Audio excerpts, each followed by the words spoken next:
Welcome to all to the Digital Learning Department of Collegiate Education. ಪ್ರೀತಿಯ ವಿದ್ಯಾರ್ಥಿ ಮಿತ್ರರೇ, ಈ ಒಂದು ಸೆಷನ್ನಲ್ಲಿ ನಾನು ನಿಮಗೆ ಒಂದು ಖಾಸಗಿ ಕಂಪನಿಯನ್ನು ಸಾರ್ವಜನಿಕ ಕಂಪನಿಯಾಗಿ ಅಥವಾ ಸಾರ್ವಜನಿಕ ಕಂಪನಿಯನ್ನು ಖಾಸಗಿ ಕಂಪನಿಯಾಗಿ ಹೇಗೆ ಬದಲಾವಣೆಗೆ ಒಳಪಡುತ್ತೆ, ಯಾವ ಉದ್ದೇಶಗಳಿಗಾಗಿ ಅದು ಬದಲಾವಣೆಯನ್ನು ಹೊಂದುತ್ತೆ ಅನ್ನೋ ಒಂದು ಟಾಪಿಕ್ ಮೇಲೆ ಈ ಒಂದು ಸೆಷನ್ನಲ್ಲಿ ವಿಡಿಯೋವನ್ನು ಮಾಡಿದ್ದೀನಿ.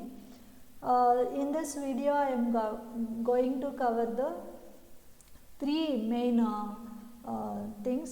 One is objectives behind the conversion, then procedure for conversion of a private company into a public company, and procedure for conversion of a public company into a private company. ಈ ಒಂದು ಬದಲಾವಣೆಗಳ ಹಿಂದಿನ ಉದ್ದೇಶಗಳೇನು, ಸಾರ್ವಜನಿಕ ಕಂಪನಿ ಖಾಸಗಿ ಕಂಪನಿಯಾಗಿ ಬದಲಾವಣೆ ಆಗಬೇಕಾದ್ರೆ ಏನು ವಿಧಾನಗಳನ್ನು ಅನುಸರಿಸಬೇಕು, ಹಾಗೆಯೇ ಒಂದು ಖಾಸಗಿ ಕಂಪನಿ ಸಾರ್ವಜನಿಕ ಕಂಪನಿಯಾಗಿ ಬದಲಾವಣೆಯನ್ನು ಹೊಂದಬೇಕಾದ್ರೆ ಏನು ವಿಧಾನಗಳನ್ನು ಅದು ಅನುಸರಿಸಬೇಕು, ಏನೇನು ಸ್ಟೆಪ್ಸ್ ಇದೆ ಅನ್ನೋದ್ರ ಬಗ್ಗೆ ಮಾಹಿತಿಗಳನ್ನು ಈ ಒಂದು ಸೆಷನ್ನಲ್ಲಿ ಸಂಕ್ಷಿಪ್ತವಾಗಿ ತಿಳ್ಕೊಳ್ಳೋಣ.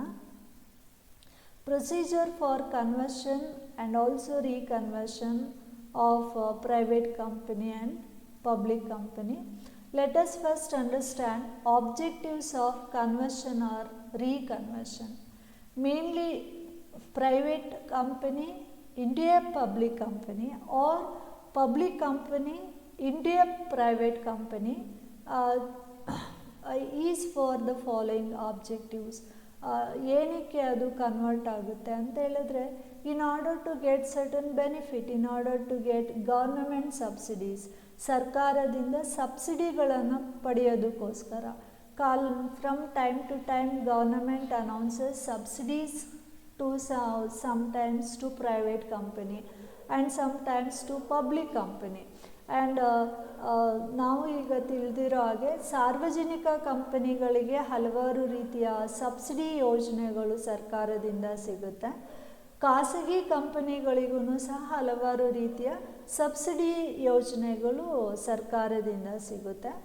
But when come to the degree of subsidy, quantity of subsidy or amount of subsidy, ಹಲವು ಸಂದರ್ಭದಲ್ಲಿ ಸಾರ್ವಜನಿಕ ಕಂಪನಿಗಳಿಗೆ ಹೆಚ್ಚಿರ್ಬೋದು, ಹಲವು ಸಂದರ್ಭದಲ್ಲಿ ಖಾಸಗಿ ಕಂಪನಿಗಳಿಗೆ ಹೆಚ್ಚಿರ್ಬೋದು. ಆ ಒಂದು ಪ್ರಯೋಜನವನ್ನು ಪಡ್ಕೊಳ್ಳೋದಕ್ಕೋಸ್ಕರ ಪ್ರೈವೇಟ್ ಕಂಪನಿ ಸಾರ್ವಜನಿಕ ಕಂಪನಿಯಾಗಿ, ಅಂದರೆ ಖಾಸಗಿ ಸಾರ್ವಜನಿಕ ಕಂಪನಿಯಾಗಿ, ಸಾರ್ವಜನಿಕ ಕಂಪನಿ ಖಾಸಗಿ ಕಂಪನಿಯಾಗಿ ಬದಲಾವಣೆಯನ್ನು ಹೊಂದುತ್ತೆ.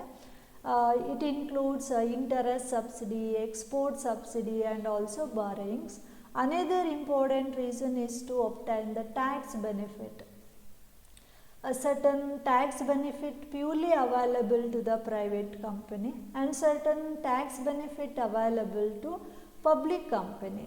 In order to get the tax benefit like tax exemption, tax holiday, to claim expenses as allowed expenses, and also to get the tax savings, sometimes a private may be converted into a public company or public company may be converted into a private company to get capital incentives.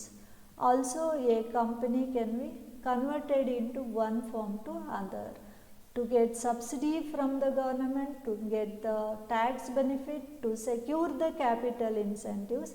Private company converted into public company or public company may be converted into a private company.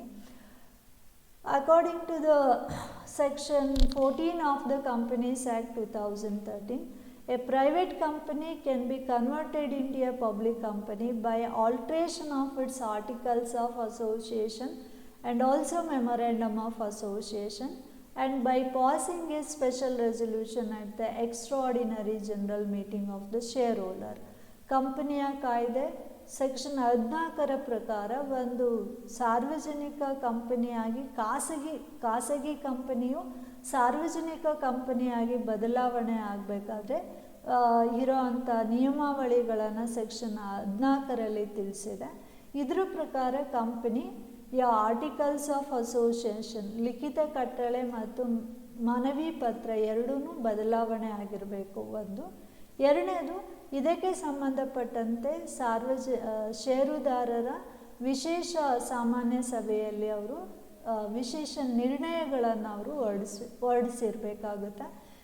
ಈ ಒಂದು ನಿಟ್ಟಿನಲ್ಲಿ ಅದು ಪ್ರೊಸೀಜರ್ಸ್ನ follow ಮಾಡಿಕೊಂಡು conversion ಮಾಡ್ಕೊಳ್ಬೋದು. That is alteration of articles of association and memorandum of association and passing off A special resolution in the EGM, Extraordinary General Meeting.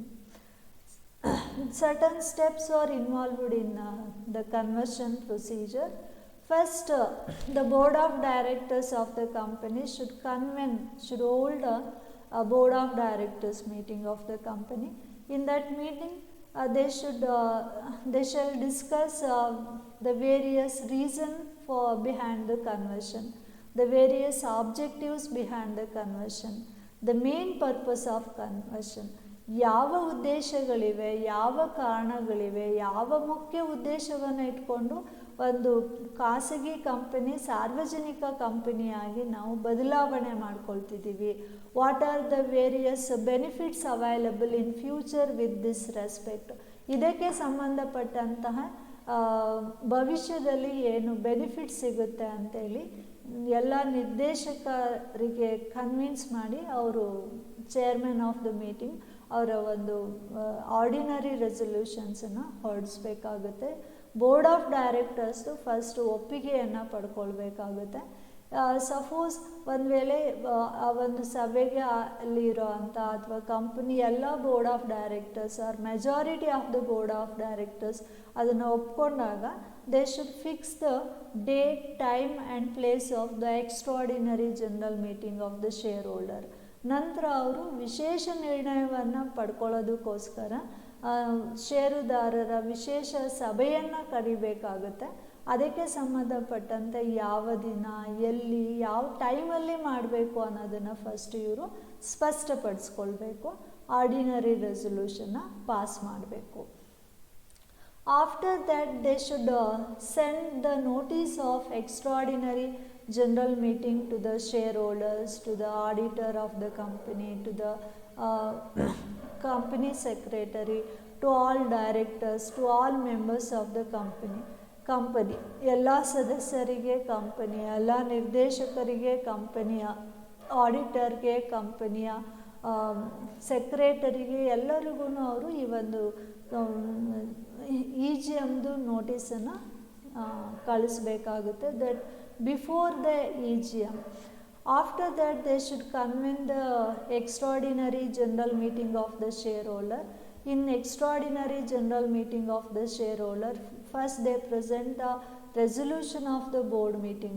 Board ಮೀಟಿಂಗ್ದು ಕರೆದಿದ್ದು ಉದ್ದೇಶಗಳನ್ನು ಅವರು ಡಿಸ್ಕಸ್ ಮಾಡಿದ್ದು, ನಂತರ ಕನ್ವರ್ಟ್ ಮಾಡ್ಬೋದು ಅನ್ನೋದನ್ನು ಒಪ್ಪಿಗೆ ಕೊಟ್ಟು ನಂತರ EGMನ ಮಾಡಿರೋದ್ರ ಬಗ್ಗೆ ಅವರು ಇದು ಮಾಡಬೇಕು. ಇಲ್ಲೂ ಸಹ ಷೇರುದಾರರ ಒಪ್ಪಿಗೆಯನ್ನು ಪಡ್ಕೊಳ್ಳೋದಕ್ಕೋಸ್ಕರ they should discuss the conversion objective. ಯಾವ ಉದ್ದೇಶಕ್ಕಾಗಿ ನಾವು ಆಬ್ಜೆಕ್ಟಿವ್ ಹೊಂದುತ್ತಾ ಇದ್ದೀವಿ ಅನ್ನೋದನ್ನು ಷೇರುದಾರರ ಮಹಾಸಭೆಯಲ್ಲಿ ತಿಳಿಸಿ ಅದ್ರ ಬಗ್ಗೆ ಏನಾದರೂ ಚರ್ಚೆಗಳಿದ್ದರೆ ಮಾಡಬೇಕು. ನಂತರ ಷೇರುದಾರರ ಸಭೆಯಲ್ಲಿ ವಿಶೇಷ ನಿರ್ಣಯವನ್ನು, ಸ್ಪೆಷಲ್ ರೆಸೊಲ್ಯೂಷನನ್ನು ಅವರು ಹೊರಡಿಸ್ಬೇಕಾಗುತ್ತೆ. ನಾವೆಲ್ಲರೂ ಕಂಪನಿ, ಖಾಸಗಿ ಕಂಪನಿ ಸಾರ್ವಜನಿಕ ಕಂಪನಿಯಾಗಿ ಕನ್ವರ್ಟ್ ಆಗಲಿಕ್ಕೆ ನಮ್ಮ ಒಪ್ಪಿಗೆ ಇದೆ ಅಂತೇಳಿ ಒಂದು ನಿರ್ಣಯವನ್ನು ಅವರು ಕೊಡ್ತಾರೆ. After that they should change the name of the company in the name clause of memorandum of association and also articles of association. Company ಮನವಿ ಪತ್ರದ ನೇಮ್ ಕ್ಲಾಸನ್ನು ಅವರು ಚೇಂಜ್ ಮಾಡಬೇಕಾಗುತ್ತೆ ಮತ್ತು ಆರ್ಟಿಕಲ್ಸ್ ಆಫ್ ಅಸೋಸಿಯೇಷನ್ನು ಚೇಂಜ್ ಮಾಡಬೇಕಾಗುತ್ತೆ. That should obtain the approval from the tribunal. After that they should file the application in a prescribed format, that is application for conversion ಅಂತಲೇ MGT 14 ಅಂತ ಒಂದು form ಇದೆ. ಅದನ್ನು registrar ಅವ್ರ ಬಳಿ submit ಮಾಡಬೇಕಾಗುತ್ತೆ within the specified time. And afterwards registrar of company will scrutiny the document and also application received from the concerned persons of the company, and if they satisfied the company follow all the procedures, then they will issue the new certificate. Otherwise they resend the application for resubmission. They will send back the application to the company stating that resubmission of the application and document. If the registrar of company satisfied and he feel that there is no objection, then he will convert the private into a public company and he will issue a new certificate. Afterwards they should carry on the post conversion activities.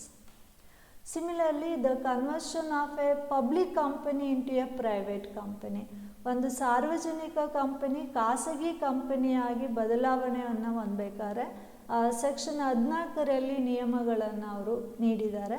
ಇದ್ರ ಪ್ರಕಾರ ಇಲ್ಲೂ ಕೂಡ ಒಂದು company articles of association ಮತ್ತು memorandum of ಅಸೋಸಿಯೇಷನನ್ನು ಬದಲಾವಣೆ ಮಾಡಿಕೊಳ್ಬೇಕು ಮತ್ತು ವಿಶೇಷ ನಿರ್ಣಯಗಳನ್ನು ಅವರು ಹೊರಡಿಸಬೇಕು ಅಂತೇಳಿ. Here also certain steps involved in conversion procedure. Similarly, they should convene the board of director meeting. They discuss the conversion of a public company into a private company. They discuss the reasons, they discuss the necessity, they discuss the objectives behind the conversion. ಯಾವ ಒಂದು ಅಗತ್ಯತೆಗಾಗಿ, ಯಾವ ಒಂದು ಉದ್ದೇಶಕ್ಕಾಗಿ, ಯಾವ ಒಂದು ಪ್ರಯೋಜನಗಳನ್ನು ಪಡ್ಕೊಳ್ಳೋದಕ್ಕೋಸ್ಕರ ನಾವು convert ಆಗಬೇಕು ಅನ್ನೋದನ್ನು ಕಂಪನಿ ನಿರ್ದೇಶಕರ ಮಂಡಳಿಯ ಸಭೆಯಲ್ಲಿ ಚರ್ಚೆಯನ್ನು ಮಾಡಿ ಕಂಪನಿ ಎಲ್ಲ ನಿರ್ದೇಶಕರು ಇದಕ್ಕೆ ಒಪ್ಪಿಗೆಯನ್ನು ಸೂಚಿಸಿದ್ರೆ ನಂತರ ಷೇರುದಾರರ ಸಭೆಯನ್ನು ಯಾವಾಗ ಕರಿಬೇಕು, ಎಲ್ಲಿ ಕರಿಬೇಕು ಅಂತ ನಿರ್ಣಯವನ್ನು ತಗೊಂಡು ರೆಸಲ್ಯೂಷನ್ಸನ್ನು ಅವರು ಪಾಸ್ ಮಾಡ್ತಾರೆ. ನಂತರ ಕಂಪನಿ ಷೇರುದಾರರ ವಿಶೇಷ ಸಾಮಾನ್ಯ ಸಭೆ ಅಥವಾ ಸಾಮಾನ್ಯ ಸಭೆಯನ್ನು ಕರೀಲಿಕ್ಕೆ ನೋಟಿಸನ್ನು ಕಂಪನಿ ಸೆಕ್ರೆಟ್ರಿ ಮೂಲಕನೋ ಅಥವಾ ಆಥರೈಸ್ಡ್ ಪರ್ಸನ್ಸ್ ಮೂಲಕನೋ ಕಳಿಸ್ಕೊಡ್ತಾರೆ. After that they will convene the general meeting and pass a resolution. ಕಂಪನಿಯ ಎಲ್ಲ ಸರ್ವ ಸದಸ್ಯರ ಸಭೆ ಅಥವಾ ವಿಶೇಷ ಸಭೆಯನ್ನು ಕರೆದು ಅಲ್ಲಿ ಕಂಪನಿ ಎಲ್ಲ ಷೇರುದಾರರು, ಕಂಪನಿಯ ನಿರ್ದೇಶಕರು ಎಲ್ಲರೂ ಸೇರಿ ಒಂದು ಕುರಿತು ಚರ್ಚೆಯನ್ನು ಮಾಡಿ ಷೇರುದಾರರ ಒಪ್ಪಿಗೆಯನ್ನು ಮೆಜಾರಿಟಿ ಆಫ್ ಶೇರ್ ಹೋಲ್ಡರ್ಸ್ ವಿಲ್ಲಿಂಗ್ನ ಅವರು ಪಡ್ಕೊಳ್ಬೇಕಾಗುತ್ತೆ. ಇದಕ್ಕೆ ಸಂಬಂಧಪಟ್ಟಂಥ ವಿಶೇಷ ನಿರ್ಣಯವನ್ನು ಹೊರಡಿಸ್ಬೇಕಾಗುತ್ತೆ.